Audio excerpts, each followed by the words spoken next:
అయ్యాడు.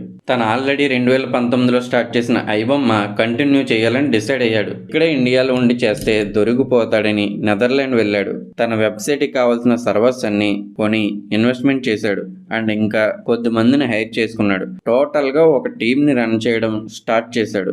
కరోనా టైంలో 2021 సెకండ్ వేవ్లో ఈ వెబ్సైట్ మరింత పాపులర్ అయింది. ఇందులో కేవలం తెలుగు మూవీస్ మాత్రమే ఉండేవి.